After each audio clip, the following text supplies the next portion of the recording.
अब सबसे पहले हम बात करते हैं कि हीट ट्रीटमेंट का प्रोसेस होता क्या है और इसकी ज़रूरत क्यों पड़ती है।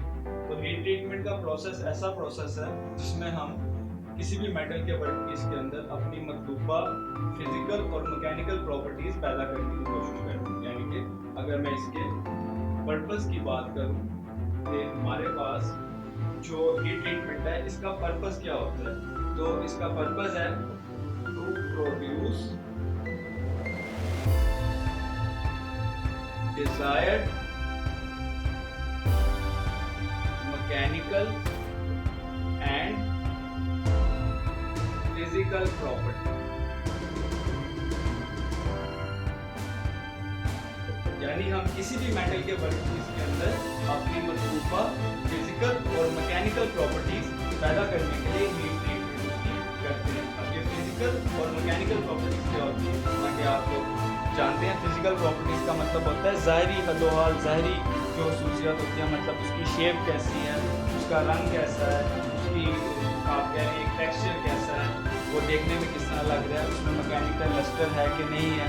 ठीक है, तो ये सब चीज़ें हमारे पास उसकी फिजिकल प्रॉपर्टीज में आती हैं। तो उसके बाद हमारे पास आती हैं मैकेनिकल प्रॉपर्टीज। और मैकेनिकल प्रॉपर्टीज क्या है कि जब किसी मेटल के ऊपर, किसी वर्कपीस के ऊपर जब लोड लगाया जाएगा, जब प्रेशर लगाया जाएगा, तो उस प्रेशर के ज़रिए असर वो मेटल, वो वर्कपीस किस तरह से काम करेगा, वो उसकी मैकेनिकल प्रॉपर्टीज होती हैं। तो हम मेटल के वर्कपीस के अंदर अपनी मतलूबा जो हम चाह रहे होते हैं वो मैकेनिकल और फिजिकल प्रॉपर्टीज पैदा करने के लिए उसकी हीट ट्रीटमेंट करते हैं। अब हीट ट्रीटमेंट में किया क्या जाता है, हीट ट्रीटमेंट बड़ा ही एक सिंपल सा प्रोसेस है। इसमें क्या किया जाता है, मेटल के वर्कपीस को एक खास हद तक, एक खास टेम्परेचर तक, एक खास वक्त के लिए हम गर्म करते हैं। मतलब एक फिक्स टाइम होता है और हम मेटल के वर्कपीस को उस फिक्स टाइम के लिए किसी भट्टी में, किसी ओवन में डाल के एक खास टेम्परेचर तक उसको गर्म करते हैं। यहाँ पे ये बात का ख्याल रहे कि हम उस वर्कपीस को मेल्ट नहीं करते, हम उसको इतना गर्म नहीं करते कि वो मेल्ट हो जाए। हम उसको मेल्टिंग पॉइंट से पहले तक हीट अप करते हैं और उसको इतना हीट करते हैं कि वो अच्छा खासा गर्म हो जाए और उसके अंदर हम जो फिजिकल प्रॉपर्टीज और मैकेनिकल प्रॉपर्टीज चाह रहे हैं वो आ जाए। तो जैसे ही हमारे वर्कपीस के अंदर गर्म करने से वो प्रॉपर्टीज आ जाती हैं, उसके बाद हम आहिस्ता से उसको फिर ठंडा होने देते हैं और ठंडा होने के बाद हमारा हीट ट्रीटमेंट का प्रोसेस पूरा हो जाता है। और उस प्रोसेस के पूरा होने के बाद जो वर्कपीस है उसके अंदर हमारी जो मैकेनिकल और फिजिकल प्रॉपर्टीज़ हैं वो आ जाती हैं। अब बात करते हैं हीट ट्रीटमेंट के स्टेप्स कौन कौन से होते हैं, हीट ट्रीटमेंट को कितने मराहल में पूरा किया जाता है। तो अगर हम बात करें हीट ट्रीटमेंट के स्टेप्स की, तो हीट ट्रीटमेंट में बेसिकली हमारे पास 3 स्टेप्स आते हैं। अब वो 3 स्टेप्स कौन कौन से होते हैं, सबसे पहला स्टेप है हीटिंग। ठीक है, यानी वर्कपीस को गर्म किया जाता है। उसके बाद दूसरा हमारे पास स्टेप आता है सोकिंग। सोकिंग का स्टेप क्या है, या सोकिंग में क्या किया जाता है, सोकिंग में और कुछ नहीं किया जाता। जब हम वर्कपीस को मतलूबा टेम्परेचर तक गर्म कर लेते हैं तो उस टेम्परेचर तक कुछ देर के लिए वर्कपीस को मेंटेन किया जाता है। इसकी मिसाल आप इस तरह लें, मेरे पास एक मेटल का वर्कपीस है और मैं उसे 500 डिग्री सेल्सियस तक गर्म करना चाह रहा था। मैंने ओवन का टेम्परेचर 500 डिग्री सेल्सियस तक राइज किया। उसके बाद जब मेरे ओवन का टेम्परेचर 500 डिग्री सेल्सियस तक पहुंच गया और मैंने अपना वर्कपीस बीच में उसके एंटर कर दिया, वर्कपीस भी गर्म हो गया, तो अब मैं एक खास टाइम के लिए, लेट से 5 मिनट, 10 मिनट, 15 मिनट, ये टाइम चेंज हो सकता है, एक खास वक्त के लिए उसी टेम्परेचर पर, मैं टेम्परेचर को चेंज नहीं करूंगा, उसी टेम्परेचर पर मैं वर्कपीस को गर्म होने दूंगा। ठीक है, तो यहाँ पे हीटिंग और सोकिंग में फर्क क्या आता है कि हीटिंग में हम जो टेम्परेचर है उसको बढ़ाते हैं। हीटिंग में हम टेम्परेचर तब तक बढ़ाते हैं जब तक हमारा मतलूबा रिक्वायर्ड, हमारा जो एक पॉइंट होता है तब तक हमारा टेम्परेचर नहीं आ जाता। तो सोकिंग में क्या किया जाता है, सोकिंग में हम टेम्परेचर को बढ़ाते नहीं, जबकि वो अपनी मैक्सिमम लिमिट तक पहुँच जाता है तो उसको उसी लिमिट पे होल्ड किया जाता है। और उसके बाद हमारे पास तीसरा स्टेप आता है वो है कूलिंग। तो इन 3 स्टेप्स में हमारा हीट ट्रीटमेंट का प्रोसेस मुकम्मल होता है, हीटिंग, सोकिंग और कूलिंग। तो हीटिंग है वर्कपीस को गर्म करना, सोकिंग है कि गर्म किए हुए वर्कपीस को कुछ देर तक उसी टेम्परेचर के ऊपर गर्म रखना, उसकी गर्माइश को मेंटेन रखना। और यह प्रोसेस इसलिए किया जाता है कि वर्कपीस अंदर और बाहर हर जगह से एक जैसा गर्म हो जाए, जिसमें आपको पता है कि हीट एक ऐसा फिनोमिना है जो कि सॉलिड बॉडीज के अंदर ट्रैवल करती है। जो उसका सोर्स होता है, जिस तरफ से हीट दी जा रही है, दूसरी साइड को वो ट्रैवल करके जाती है।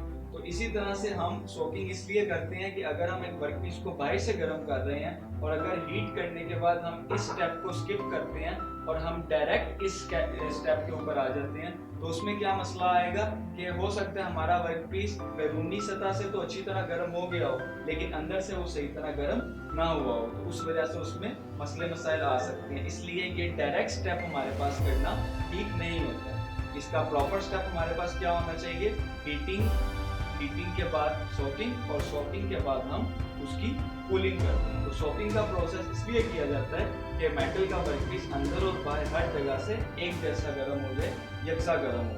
उसके बाद हम कूलिंग का प्रोसेस करके अपने वर्कपीस को ठंडा करते हैं। अब हीट ट्रीटमेंट में मुख्तलिफ किस्म के प्रोसेस होते हैं और इन तीनों चीज़ों का टेम्परेचर और वक्त जब हम मतलूबा दर्जा हरारत और गर्म करने का, सोकिंग का और कूलिंग का टेम्परेचर के साथ साथ टाइम भी बदलते हैं, तो हमारे जो वर्कपीस होता है उसमें मुख्तलिफ किस्म की खुशियाँ पैदा होती हैं। इन्हीं तीन चीज़ों को साथ लेकर चलते हैं कि हीट ट्रीटमेंट की बात की जा रही होती है, लेकिन सिर्फ फ़र्क किस चीज़ में आता है कि ये तीनों प्रोसेस हम किस तरीके से, कितनी रेंज तक और कितनी देर के लिए कर रहे हैं। तो आइए अब एक ग्राफ की मदद से हम हीट ट्रीटमेंट के प्रोसेस को समझते हैं। तो अगर एक ग्राफ मैं यहाँ पे ड्रॉ करूं और जिस तरह के आप लोग जानते हैं, ये हमारे पास y एक्सिस है, ये हमारे पास x एक्सिस है। हॉरिजॉन्टल एक्सिस पे मैं ड्रॉ करता हूँ टाइम, कि यहाँ पे मैं अपने टाइम को ले रहा हूँ, और वर्टिकल एक्सिस पे मैं ड्रॉ करता हूँ टेम्परेचर। लेट्स से टेम्परेचर हमारा डिग्री सेल्सियस में। तो अगर मैं हीट ट्रीटमेंट के लिए एक ग्राफ बनाना चाहूँ तो वो किस तरह बनेगा? सबसे पहला स्टेप है हमारे पास हीटिंग। तो हीटिंग के प्रोसेस में क्या किया जाता है? जिस तरह टाइम बढ़ेगा उसी तरह टेम्परेचर भी बढ़ेगा। वक्त गुजरने के साथ साथ मैं टेम्परेचर को बढ़ा रहा हूँ, तो इस तरह हमारे पास एक लाइन हासिल होती है। इस प्रोसेस को कहा जाता है हीटिंग। उसके बाद नेक्स्ट प्रोसेस क्या है? कूलिंग। तो कूलिंग में एक हमें हॉरिजॉन्टल लाइन हासिल होती है। अब हॉरिजॉन्टल लाइन का क्या मतलब है कि टाइम तो गुजर रहा है, लेकिन अब मैं टेम्परेचर को मजीद ना बढ़ा रहा हूँ और ना ही कम कर रहा हूँ, टेम्परेचर को कांस्टेंट रखा रहा हूँ। उसके बाद जो थर्ड स्टेप है हमारे पास वो है कूलिंग। इसमें वक्त गुजरने के साथ साथ टेम्परेचर को कम किया जाता है जब तक कि हमारा वर्कपीस बिल्कुल पूरा नहीं होता। पहला स्टेप हमारे पास हीटिंग, दूसरा स्टेप हमारे पास सोकिंग और तीसरा स्टेप हमारे पास आता है जिसको कहा जाता है कूलिंग। तो अगर हम एक ग्राफ की मदद से हीट ट्रीटमेंट को समझना चाहें तो ये ग्राफ हमें बहुत ज़्यादा हेल्प कर सकता है कि हीट ट्रीटमेंट में पहले हम वर्कपीस को हीट करते हैं, एक मुनासिब टाइम के लिए एक मुनासिब टेम्परेचर की रेंज तक गर्म किया जाता है, जो कि हमारा पहला प्रोसेस। उसके बाद उसको उसी टेम्परेचर रेंज पे खास टाइम के लिए गर्म रखा जाता है, टेम्परेचर को मेंटेन किया जाता है, जो कि सेकंड स्टेप है। और उसके बाद थर्ड स्टेप में उसको आहिस्ता आहिस्ता से कूल होने दिया जाता है, और इस तरह से हमारा हीट ट्रीटमेंट का प्रोसेस पूरा हो जाता है। उम्मीद है आप लोगों को इस लेक्चर की समझ आई होगी। अगर इसके बारे में कोई भी सवाल, कोई भी क्वेरी हो तो आप व्हाट्सएप ग्रुप में पूछ सकते हैं। Thank you so much. अल्लाह हाफ़िज़।